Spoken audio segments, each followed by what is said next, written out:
qui se disent se battre pour la démocratie. Justement, si on vous invite à le venir ici dans notre agora. Ça va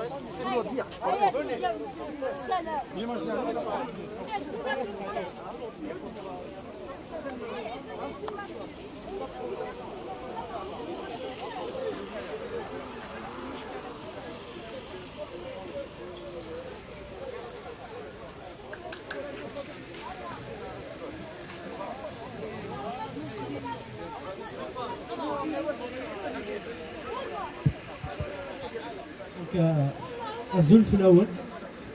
Donc, comme on l'a dit là-bas, on vous invite à débattre ici. Il y a des micros, il y a des sonos, donc les gens pourront entendre mieux. Et ça sera un débat plus riche, plus intéressant, comme ça, devant tout le monde. Voilà, vous êtes tous les bienvenus. Madame, là. ماشي لا كاين ديجا ما نديروش واحد الوقت ديري على الاخرين ما بروبليم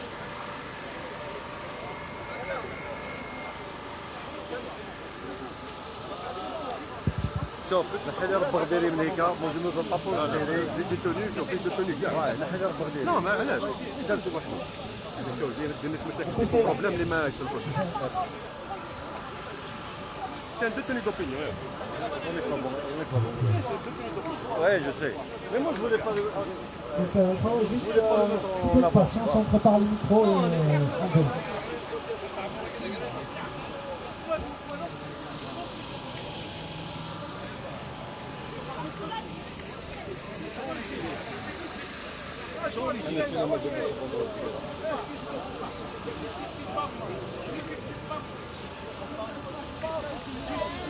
هكذا نحوسوا نتفاهموا.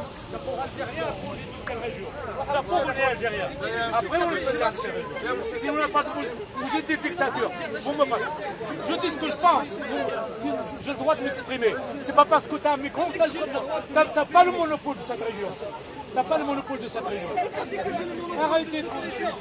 Non, vas-y, c'est légitime. Des gens par qu'on le représenter, monsieur. Voilà, il s'énerve. Au lieu de me قنعني بالكلمة باش يقنع السمسلاي le monsieur, je ne veux rien dire. Il rassemble les Ismaïl. Non, on parle libre, on est en France ici. Ça y est.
Donc, Azul Flower, bonsoir à toutes et à tous, marhaba bikoum. Donc, étant donné le débat suscité juste à côté, monsieur, s'il vous plaît.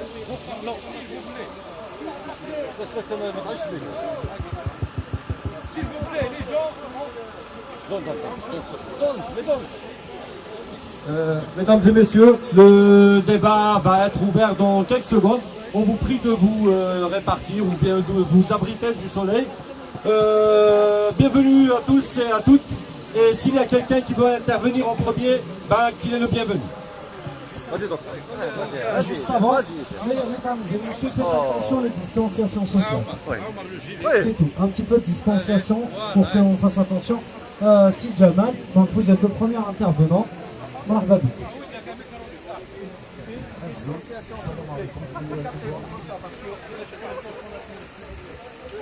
أيتها الأخوات أيها الإخوة السلام عليكم ورحمة الله وبركاته. الزول mesdames messieurs bonjour. En réalité, شوفوا يا جماعة, même pour les intervenants, il faut tenir un discours diplomatique. Les Algériens ont besoin de réunir autour d'eux. مش باش نتفرقوا. ما هناش هنا باش نتفرقوا ونفرقوا الجزائر لأنه لما نشوفوا ناس يهضروا بالصفه هذه حنا واش نفهموا ان طونك مواطنين ان طونك سيتويان دو لا دياسبورا الجيريان نفهموا انه الناس هذو مبعوثين خالصين باش يكسروا نقطه الحراك ويكسروا كل شيء ونيتهم تكسير الجزائر وتكسير الوحده الجزائريه. Le peuple algérien, moi je l'ai dit ici, sur cette place depuis 17 mois, je le répète, que le peuple algérien est un peuple uni et indivisible dans une Algérie unie et indivisible. وما يفرقنا حتى واحد, ما يفرقنا حتى واحد, بلاد واحدة والشعب واحد. كلنا لازم نكونوا متحدين يا جماعة, وكي نهضروا وننترفينيو لازم يكون عندنا خطاب دبلوماسي. خطاب دبلوماسي لأنه الخطاب الدبلوماسي هو اللي يجمع بيننا. d'autant plus الشيء اللي يجمع بين الشعب الجزائري اسمى من اي شيء. اذا كان ما نكونوش موحدين كيفاه حبيتوا حنا en tant que diaspora en réalité حنا nous sommes une diaspora algérienne.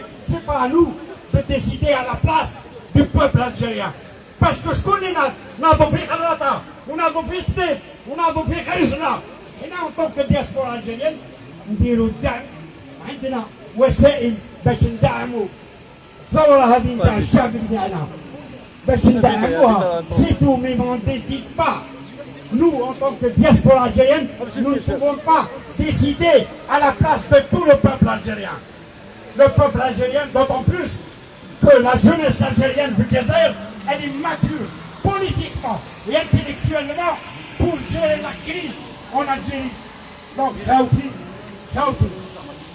كي تسمعونا وتسمعوا الناس اللي يهضروا هنا sur cette place, analysez ce qu'ils disent, n'avalisez pas directement, analysez ce qu'ils disent, parce que c'est vrai, je ne suis pas complotiste, mais ça c'est vrai que sur cette place, il y a des gens qui veulent diviser, qui veulent tuer ce peuple et cette révolution.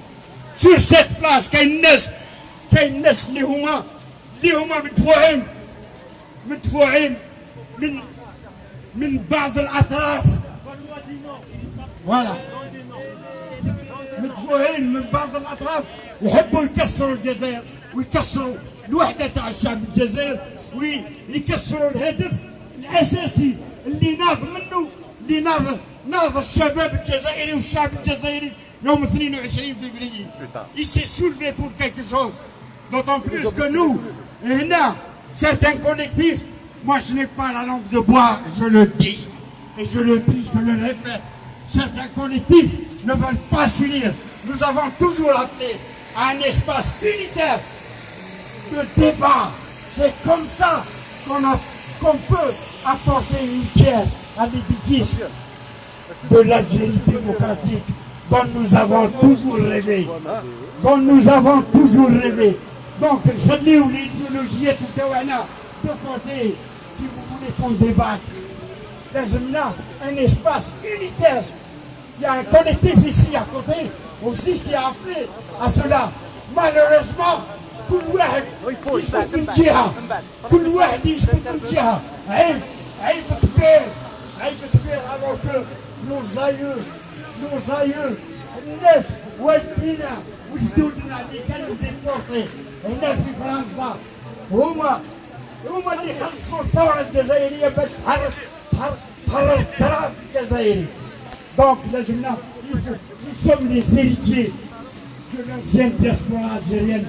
Nous sommes 6 millions, un peu plus de 6 millions en blanc. Et jusqu'à présent, nous sommes la seule communauté à ne pas être unis, alors que nous constituons une véritable force politique ici, à l'échelle de notre pays d'accueil, comme en Algérie, dans notre pays d'origine.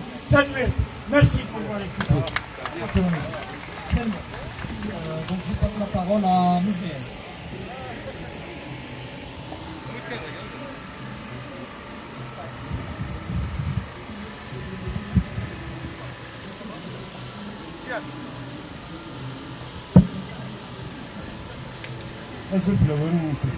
Bonsoir tout le monde. Ravi de vous retrouver comme à chaque dimanche parmi nous dans le stand à double lecture afin de mener le débat ensemble, essayer de converger les idées et les visions et mieux voir clair en l'avenir et l'avenir de notre pays. Moi j'admire les débats, surtout les débats qui sont un peu houleux et dont les gens sont très critiques à l'égard de ceux qui sont sur le terrain et qui travaillent. Mais moi, les gens qui disent qu'on n'a pas la langue délatée, dites les choses comme elles sont. Si vous dites qu'il y a des gens qui divisent, dites-nous qui sont ces gens-là qui divisent.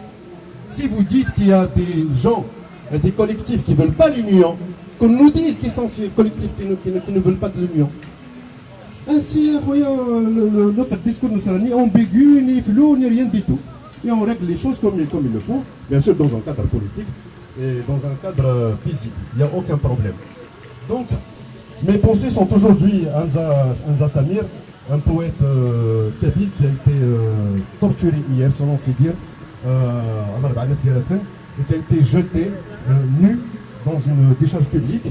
Donc, je lui exprime ici toute notre solidarité et lui assure la disponibilité de tous nos membres afin de justement de pouvoir faire quelque chose. S'il y a quelque chose que nous pouvons faire, il n'y a aucun problème évidemment. Nous sommes solidaires avec tous les détenus d'opinion et politique, sans aucune exception, y compris avec mon confrère Khaled Rani, qui est groupé depuis plusieurs mois dans les geôles du pouvoir, et puis en qui nous avons constaté un acharnement explicite du pouvoir, qui ne veut pas encore une fois accepter le fait de se dire qu'il s'est trompé et qu'il ne devait pas faire tout ça, tout ce qu'il a fait, la honte encore une fois. En fait, il attend, comme d'habitude, avec le cas d'Etrassi et de Mouni, qui ont été placés sur mandat de dépôt et qui ont fini par être libérés, et le procureur qui les a mis en prison, sanctionné. Donc, la société algérienne s'organise, les journalistes, pour une fois. C'est vrai que le cas de Khaled Rani nous a choqués, mais il a engendré une solidarité extraordinaire. Nous-mêmes, y compris moi, qui avons essayé par le passé d'organiser la corporation afin de nous défendre et défendre aussi les droits que nous portons tous. Mais c'était des expériences aussi qui ont touché toutes les différentes raisons que nous pouvons expliquer ultérieurement. Mais j'espère que le cas de Drami, qui a drainé aussi beaucoup de personnes, qui a créé un élan de solidarité entre journalistes et même militants et avocats d'une manière magnifique. J'espère qu'on aboutira à une organisation, un mouvement de journalistes, surtout dans ce contexte un peu difficile et délicat pour la liberté d'expression en Algérie. Donc, Khaled Rani et tous nos confrères qui sont actuellement présents, on leur exprime notre solidarité, notre fierté du combat qu'ils mènent. Sinon, c'est le monsieur qui passait donc avant moi accepte le statut inférieur, moi je ne l'accepte pas. J'accepte pas de me sentir inférieur à aucun humain de ce monde. Alors là, avec les compatriotes, nous-mêmes nous menons un combat de citoyenneté, qu'ils reprennent l'article 51, qui justement reconnaît le statut d'Algérien moins 10, un Algérien qui vit à l'extérieur.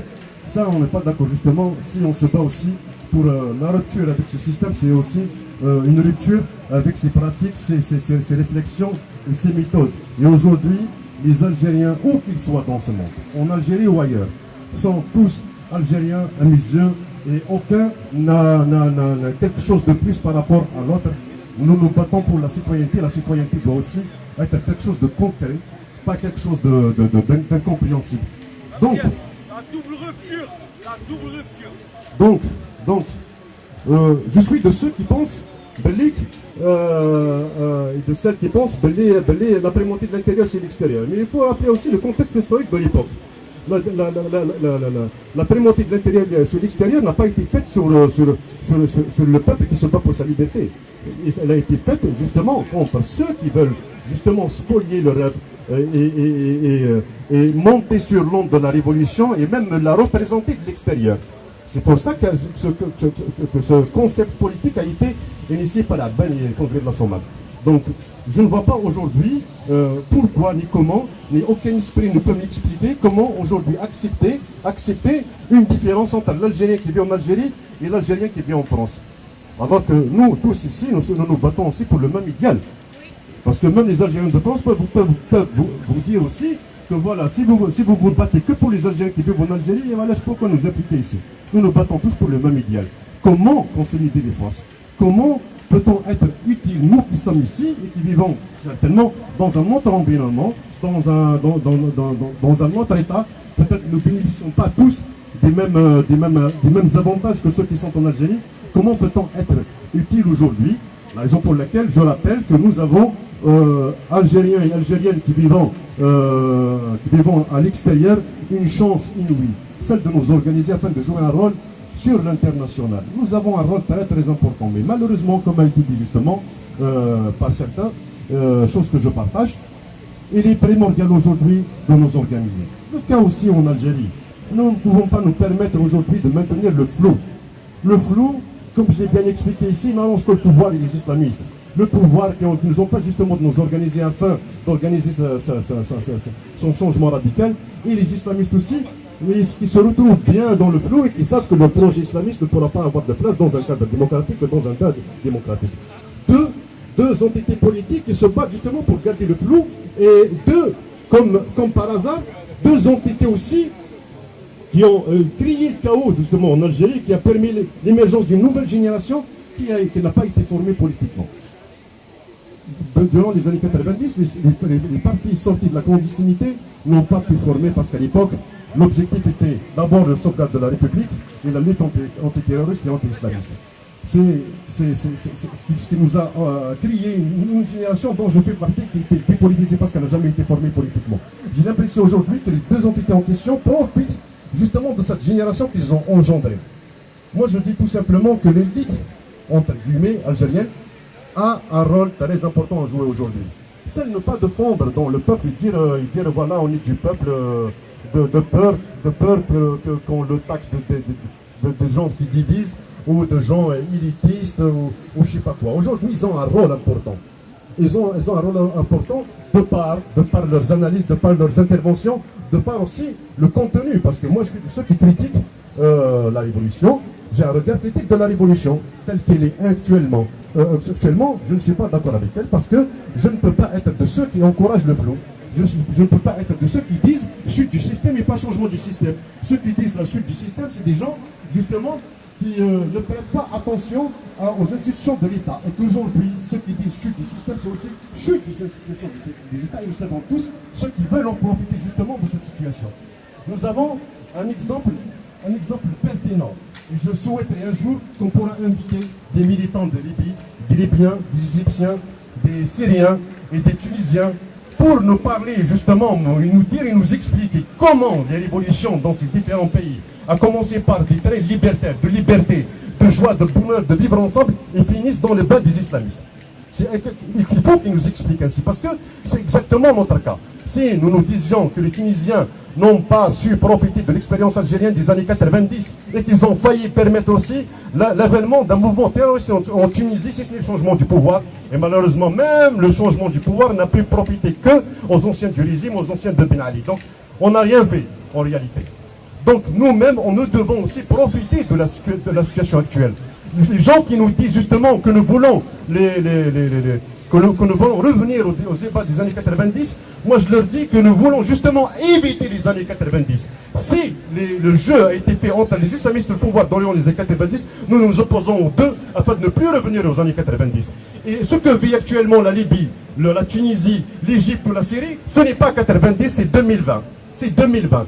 Dites aux Libyens que le débat actuellement en Libye, y compris entre Berbères et CNT, que c'est un débat des années 90. S'ils le vivent aujourd'hui, nous ne sommes pas à l'abri, comme vous le savez tous, que la question de l'islamisme n'a jamais été tranchée en Algérie. Au contraire, l'islamisme était là, encouragé par le pouvoir afin d'en finir avec la démocratie, l'ouverture démocratique et les partis démocratiques, les fusils d'opinion, les intellectuels et les progressistes algériens. Et quand ils ont fini avec eux, le pouvoir a fini par nouer son accord avec les islamistes et non avec les démocrates et les républicains ou les progressistes.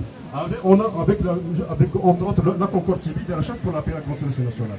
Il n'a pas permis le débat sur l'islamisme. Cette question n'a jamais été tranchée. On aurait pu l'avoir dans les manuels scolaires. Cette question devait aussi faire l'objet d'un débat entre nous afin que nous puissions jamais refaire ce qui s'est passé en Algérie. Mais malheureusement, nous ne sommes pas encore à l'abri. Et quand je vois ce qui s'est passé en Libye, c'est un cas. À côté de chez nous, c'est un pays frontalier. Quand je vois ce qui s'est passé quand les premiers frères musulmans ont mis le pied en Libye, la première des choses qu'ils ont fait, ils ont appelé l'OTAN pour éjecter Kadhafi. Regardez ce qui se passe actuellement en Tunisie, les républiques, les institutions, les territoires, les territoires divisés, l'un tenu par Daesh, l'autre tenu par les islamistes, l'autre tenu plutôt par les frères musulmans, notre bout tenu par les berbères, et ce n'est plus ni une république, ni une nation, ni un État, vous pouvez l'appeler comme vous voulez, mais ce n'est même pas la Libye d'avant, parce que même la Libye d'avant sur Kadhafi, c'était un pays aussi qui n'a ni institution, ni rien du tout. Donc, quelque part, Kadhafi a préparé le terrain pour ce chaos. C'est ce que font exactement le pouvoir actuellement en Algérie depuis plusieurs années. Il a préparé le terrain politiquement, idéologiquement, même il a discrédité les institutions de l'État. Ce qui devait être fait aussi, séparer les institutions du pouvoir, du tenant du pouvoir. Donc ils exploitent les institutions de l'État afin de s'attaquer au peuple. Aujourd'hui, le citoyen algérien ou la citoyenne algérienne n'a même pas confiance à ses propres institutions. Donc alors là, le pouvoir. Chose pour laquelle nous appelons au débat. Nous pouvons diverger, mais débattre convergera certainement les idées. Au moins, nous connaître, débattre entre nous, connaître politiquement, voir les aspirations des uns et des autres. Nous voulons tout simplement savoir où voulons nous aller dans cette révolution. Nous nous opposons au flou, nous nous opposons à la désorganisation, nous appelons à l'organisation, au débat, à la réflexion ensemble, afin de converger et de retrouver autour d'un minimum, sur lequel nous pouvons baser, afin de mener autrement. C'est une révolution d'idées, c'est une révolution politique, mais ce n'est pas autre chose. Donc, encore une fois, je rappelle la responsabilité de l'élite, parce que demain, si l'avenir d'Ibéra, les premiers qu'on va pointer du doigt, c'est l'élite, et on va leur dire que vous avez des capacités intellectuelles, politiques, tout ce que vous voulez, afin de nous éclairer mieux sur ce qui nous attendait, chose qui n'a pas été faite. Et on sera pointé du doigt. Donc moi j'appelle cette élite à prendre ses responsabilités. À prendre tout simplement ses responsabilités, d'en finir avec le discours hypocrite, parce que l'hypocrisie n'a jamais consterné un État. L'hypocrisie n'a jamais consterné un État. Qu'ils prennent aujourd'hui leurs responsabilités et qu'ils disent réellement ce qu'ils pensent, qu'ils éclairent aussi le peuple par rapport à ce qui se passe. Pas seulement sur le plan national, mais aussi sur le plan géopolitique, parce que tout se joue aussi sur le plan géopolitique. Question que nous avons soulevée, nous, ici, dans l'agora de la double rupture. Une chose est sûre, rien ne nous empêchera de continuer le combat et de continuer un peu à mener aussi le débat sur la question de la révolution, sur l'avenir, sur l'Algérie de demain. Mais rien ne nous empêchera de nous organiser aussi afin d'unir les rangs autour de la révolution et comment nous voyons aussi les choses. Mais nous ne nous opposerons jamais ni à nous asseoir avec d'autres Algériens comme nous, des compatriotes, et débattre aussi de l'avenir. Nous ne sommes pas les partisans de la division, nous sommes les partisans du rassemblement, mais pas un rassemblement autour de Ouelou. Nous appelons un rassemblement autour des préalables démocratiques. Seule chose qui peut nous garantir un peu le cadre dans lequel nous pouvons battre. Parce que sinon, c'est appelé un État islamiste, un État facho, un État nazi, un État appelez-le comme vous le voulez. Si ce n'est pas la démocratie, si nous ne pouvons pas aujourd'hui nous asseoir autour des préalables démocratiques, ça serait quoi? vous le dire alors, ça serait que vous voulez un État militaire ou un État islamiste à ce moment-là, que chacun un peu prenne sa route et continue le chemin de son côté. Mais nous sommes de ceux qui appellent à un débat, ceux qui appellent à la réflexion, à l'organisation, ceux qui appellent à l'union autour des pays arabes démocratiques, et ceux qui appellent à avoir une vision, une stratégie et savoir quel chemin prenons-nous afin d'arriver à l'Algérie pour laquelle nous rêvons tous et nous nous battons tous. Il n'y a aucune différence, encore une fois, je le rappelle, entre Algériens, qu'ils soient à Bamako, à Nouakchott, aux États-Unis ou ailleurs en Asie. Nous sommes tous des Algériens et Algériennes, nous nous battons tous pour le même pays, nous n'avons pas d'autres pays pour lesquels nous battons tous pour le même pays, pour le même idéal et pour la même citoyenneté, et nous espérons tous à vivre un jour chez nous en Algérie, dans la paix, dans la sérénité, où aucun Algérien ne pourra être différencié de son semblable sur des considérations religieuses, sexuelles ou je sais pas quoi. Donc, le combat continue pour un État civil, ni militaire, ni islamiste.